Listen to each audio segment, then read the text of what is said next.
Hi everyone, welcome to my channel. ಹೇಗಿದ್ದೀರಾ ಎಲ್ಲರೂ?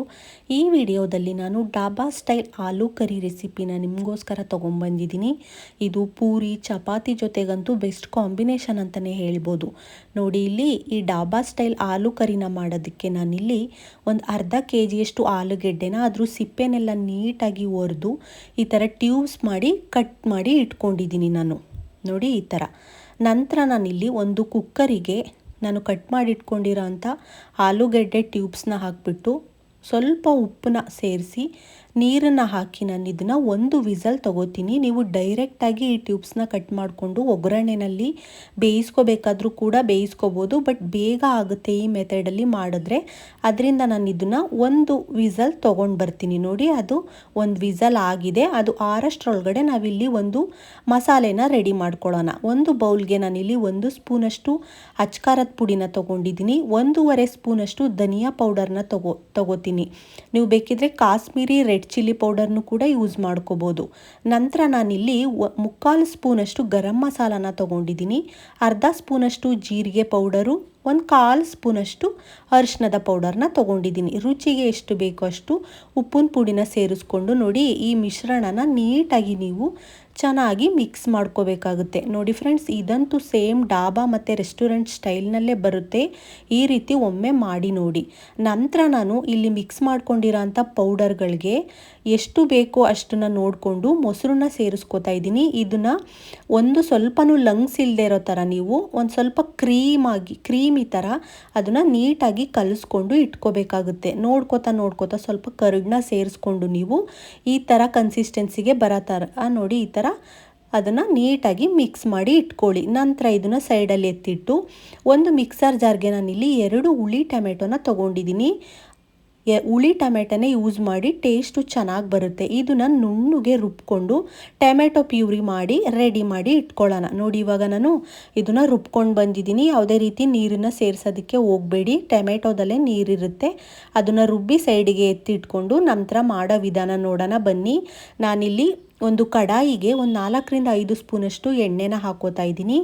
ಎಣ್ಣೆ ಕಾದ ನಂತರ ಒಂದು ದಪ್ಪ ಗಾತ್ರದ ಈರುಳ್ಳಿನ ಸಣ್ಣದಾಗಿ ಹೆಚ್ಚಿ ಇಟ್ಕೊಂಡಿದ್ದೀನಿ. 3 ಹಸಿರು ಮೆಣಸಿನ್ಕಾಯಿನ ಉದ್ದುದ್ದಾಗಿ ಸೀಳಿ ಹಾಕೋತಾ ಇದ್ದೀನಿ. ನೋಡಿ, ಹಾಕೊಂಡದನ್ನ ಚೆನ್ನಾಗಿ ಈರುಳ್ಳಿ ಸ್ವಲ್ಪ ಕ್ರಂಚಿ ಆಗೋವರೆಗೂ ನೀಟಾಗಿ ಅದನ್ನು ಫ್ರೈ ಮಾಡಿ. ನೋಡಿ, ಈ ಥರ ಅದು ಫ್ರೈ ಆದ ನಂತರ ನಾನು ಸ್ವಲ್ಪ ಕರಿಬೇವಿನ ಎಲೆಗಳನ್ನ ಹಾಕೋತಾ ಇದ್ದೀನಿ ಫ್ಲೇವರಿಗೋಸ್ಕರ. ನೋಡಿ, ಅದನ್ನು ಕೂಡ ಹಾಕ್ಕೊಂಡು ನೀಟಾಗಿ ಮಿಕ್ಸ್ ಮಾಡ್ಕೊಳ್ಳಿ. ಅದು ಸ್ವಲ್ಪ ಕ್ರಂಚಿ ಆಗಬೇಕು. ಈ ಟೈಮ್ನಲ್ಲಿ ಸ್ವಲ್ಪ ಈರುಳ್ಳಿಗೆ ಉಪ್ಪಿನ ಪುಡಿನೂ ನೀವು ಸೇರಿಸ್ಕೊಳ್ಳಿ.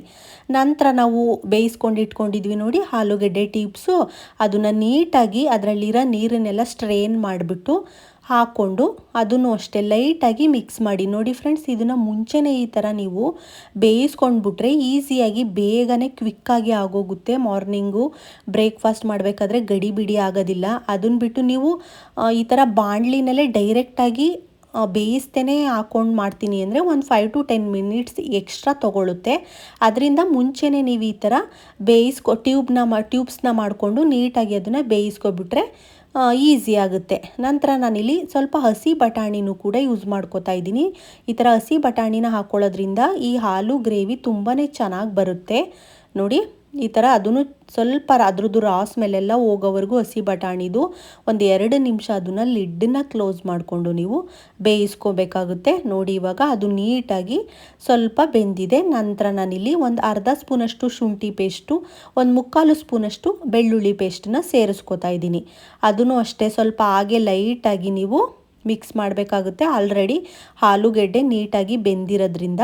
ನಂತರ ನಾವು ಒಂದು ಗ್ರೇವಿ ಮಾಡಿಟ್ಕೊಂಡಿದ್ವಿ ನೋಡಿ ಪೇಸ್ಟ್ ಥರ, ಆ ಪೇಸ್ಟನ್ನ ಹಾಕ್ಕೊಂಡು ಒಂದು ಸ್ವಲ್ಪ ಅದನ್ನು ಹಾಗೆ ಲೈಟಾಗಿ ಮಿಕ್ಸ್ ಮಾಡಿ. ನಂತರ ಟೊಮೆಟೊ ಪ್ಯೂರಿ ಮಾಡಿ ಇಟ್ಕೊಂಡಿದ್ವಲ್ಲ, 2 ಟೊಮೆಟೊನ ರುಬ್ಬಿಟ್ಕೊಂಡಿದ್ವಲ್ಲ, ಅದನ್ನು ಕೂಡ ನೀವು ಸೇರಿಸ್ಕೊಂಡು ಅದನ್ನು ಚೆನ್ನಾಗಿ ಫ್ರೈ ಮಾಡಿ. ನೋಡಿ, ಈ ಥರ ಇದು ಎಷ್ಟು ಟೇಸ್ಟಿಯಾಗಿರುತ್ತೆ ಅಂದರೆ ಫ್ರೆಂಡ್ಸ್, ಪೂರಿ ಜೊತೆ ಚಪಾತಿ ಮತ್ತು ರೊಟ್ಟಿಗೂ ಸಖತ್ತಾಗಿರುತ್ತೆ. ನೀವು ಒಮ್ಮೆ ಟ್ರೈ ಮಾಡಲೇಬೇಕು, ಸೂಪರಾಗಿರುತ್ತೆ ಮಾತ್ರ. ನೋಡಿ, ಇವಾಗ ಲಿಡ್ಡನ್ನು ಕ್ಲೋಸ್ ಮಾಡಿ 1-2 ನಿಮಿಷ ಆ ಮಸಾಲೆದೆಲ್ಲ ಸ್ವಲ್ಪ ರಾ ಸ್ಮೆಲ್ ಹೋಗೋವರೆಗೂ ನೀವು ಫ್ರೈ ಮಾಡಬೇಕಾಗುತ್ತೆ. ನಂತರ ಇದು ಆಲೂಗೆಡ್ಡೆ ಹಾಕಿರೋದ್ರಿಂದ ಗ್ರೇವಿ ಇದು ಬೇಯ್ತಾ ಬೇಯ್ತಾ ತಿಕ್ಕಾಗುತ್ತೆ. ಅದರಿಂದ ಸ್ವಲ್ಪ ನೀರಾಗಿ ನೀವು ಗ್ರೇವಿ ಟೈಪು ಮಾಡಿಕೊಂಡ್ರೆ ಅದು ಬೆಂದ ನಂತರ ತಿಕ್ನೆಸ್ಸು ತುಂಬ ಜಾಸ್ತಿ ಆಗಿಬಿಡುತ್ತೆ. ಅದಕ್ಕೆ ನಾನು ಸ್ವಲ್ಪ ನೋಡಿ ಈ ಥರ ಕರಿ ಥರ ಮಾಡ್ಕೊಂಡಿದ್ದೀನಿ. ಇದು ಬೆಂದ ನಂತರ ತುಂಬಾ ತಿಕ್ಕಾಗುತ್ತೆ ನೋಡಿ. ಆಲ್ಮೋಸ್ಟು ಎಲ್ಲ ಚೆನ್ನಾಗಿ ಅದ್ರದ್ದು ರಾ ಸ್ಮೆಲ್ಲೆಲ್ಲ ಹೋಗಿದೆ ಮಸಾಲೆದೆಲ್ಲ. ಮತ್ತು ಅದೇ ಥರ ಒಂದೆರಡು ಮೂರು ಸಲ ತಿರುವುತ್ತಾ ತಳ ಹಿಡಿಬಾರ್ದು ಅಂತ ನೀಟಾಗಿ ನೀವು ಅದನ್ನು ಮಿಕ್ಸ್ ಮಾಡಿಕೊಂಡು ಲಾಸ್ಟಲ್ಲಿ ನಾನಿಲ್ಲಿ ಸ್ವಲ್ಪ ಕಸೂರಿ ಮೇಥಿನ ಕ್ರಷ್ ಮಾಡಿ ಹಾಕ್ಕೊಂಡಿದ್ದೀನಿ. ಅದ್ರ ಜೊತೆ ಕೊತ್ತಂಬರಿ ಸೊಪ್ಪನ್ನ ಹಾಕ್ಬಿಟ್ಟು ನೀವು ಈ ಥರ ಮಿಕ್ಸ್ ಮಾಡಿ ಇನ್ನೊಂದು 2 ನಿಮಿಷ ನೀವು ಕುದಿಸ್ಕೊಂಡ್ರೆ ಸೂಪರಾಗಿರೋಂಥ ಡಾಬಾ ಸ್ಟೈಲ್ ಆಲೂ ಕರಿ ರೆಡಿನೇ ಆಗೋಗುತ್ತೆ. ಇದು ಕಾಂಬಿನೇಷನ್ ಆಗಿ ನಾನು ಪೂರಿನ ಮಾಡ್ಕೊಂಡಿದ್ದೆ ಫ್ರೆಂಡ್ಸ್, ಸಖತ್ತಾಗಿ ಬಂದಿತ್ತು ನಿಜವಾಗ್ಲೂ. ನೀವು ಒಮ್ಮೆ ಟ್ರೈ ಮಾಡಿ ನೋಡಿ. ಈಗ ನಾನು ಪೂರಿನ ಎಣ್ಣೆ ಕಾಯೋದಕ್ಕೆ ಇಟ್ಟು ಪೂರಿನೂ ಕೂಡ ಬೇಯಿಸ್ಕೊತಾ ಇದ್ದೀನಿ. ಪೂರಿ ಜೊತೆಗಂತೂ ಬೆಸ್ಟ್ ಕಾಂಬಿನೇಷನ್ ಅಂತಲೇ ಹೇಳ್ಬೋದು ಇದು ನೋಡಿ. ಇವಾಗ ಪೂರಿನೂ ರೆಡಿನೇ ಆಗೋಯ್ತು. ಸಖತ್ ಎಮ್ಮಿಯಾಗಿ ಬಂದಿತ್ತು. 3-4 ಪೂರಿ ತಿನ್ನೋರು 7-8 ಪೂರಿ ತಿನ್ಬೋದು, ಅಷ್ಟು ಚೆನ್ನಾಗಿರುತ್ತೆ ಇದು ನೋಡಿ. ಫೈನಲಾಗಿ ಪೂರಿ ಅದ್ರ ಜೊತೆ ನಮ್ಮ ಆಲೂ ಕರಿ, ಸ್ವಲ್ಪ ಕರ್ಡ್ ರೈಸ್ನು ಕೂಡ ನಾನು ಮಾಡ್ಕೊಂಡಿದ್ದೆ. ಇವತ್ತಿನ ಬ್ರೇಕ್ಫಾಸ್ಟ್ ನಮ್ಮದು ಈ ರೀತಿಯಾಗಿತ್ತು. ನೀವು ಒಮ್ಮೆ ಈ ರೆಸಿಪಿನ ಟ್ರೈ ಮಾಡಿ ಹೇಗೆ ಬಂತು ಅಂತ ನನಗೆ ಕಾಮೆಂಟ್ ಬಾಕ್ಸಲ್ಲಿ ಕಾಮೆಂಟ್ ಮಾಡಿ. ಈ ವಿಡಿಯೋ ನಿಮಗೆ ಇಷ್ಟ ಆದರೆ ಒಂದು ಲೈಕ್ ಮಾಡಿ, ಶೇರ್ ಮಾಡಿ, ಸಬ್ಸ್ಕ್ರೈಬ್ ಮಾಡಿ. ಮುಂದಿನ ವಿಡಿಯೋದಲ್ಲಿ ಸಿಗೋಣ friend. Thank you for watching. Bye bye.